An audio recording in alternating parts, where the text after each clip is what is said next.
രാഷ്ട്രീയം മറന്ന ഓട്ടോറിക്ഷ തൊഴിലാളികൾ ഒരുമിച്ച് നടത്തിയ വാർഷികം ശ്രദ്ധേയമായി. തത്തമംഗലം പള്ളിമുക്കിലെ സംയുക്ത ഓട്ടോ ഡ്രൈവേഴ്സ് യൂണിയൻ നടത്തിയ മൂന്നാം വാർഷികമാണ് വേറിട്ട കാഴ്ചയായത്. BMS, INTUC, CATU തുടങ്ങിയ യൂണിയനുകളിൽപ്പെടുന്ന ഓട്ടോറിക്ഷ ഡ്രൈവർമാരാണ് സംയുക്ത ഓട്ടോ ഡ്രൈവേഴ്സ് യൂണിയൻ 3 വർഷം മുമ്പ് ആരംഭിച്ചത്.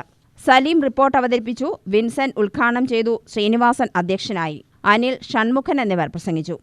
നമ്മുടെ ഇത്രകാലം ഈ പ്രവർത്തനം ഒറ്റക്കെട്ടായി സംയുക്തമായി നമുക്ക് കൂട്ടുനിന്ന ഓരോ പ്രവർത്തകർക്കും നമ്മുടെ പള്ളിമുക്ക് സംയുക്ത ഓട്ടോ ഡ്രൈവേഴ്സ് യൂണിയൻ്റെ പേരിലും എൻ്റെ പേരിലും നന്ദി അറിയിക്കുന്നത്.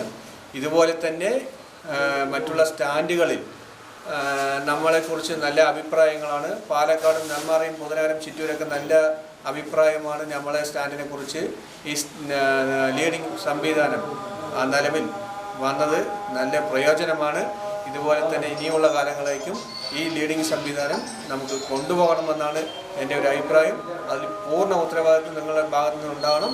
പ്രസിഡന്റായി P. ഷൺമുഖനെയും സെക്രട്ടറിയായി സലിമിനെയും തിരഞ്ഞെടുത്തു. Srinivasan treasurer, B. Anilkumar joint secretary, Shibu vice president എന്നിവരാണ് മറ്റു ഭാരവാഹികൾ. UTV news, Palakkad.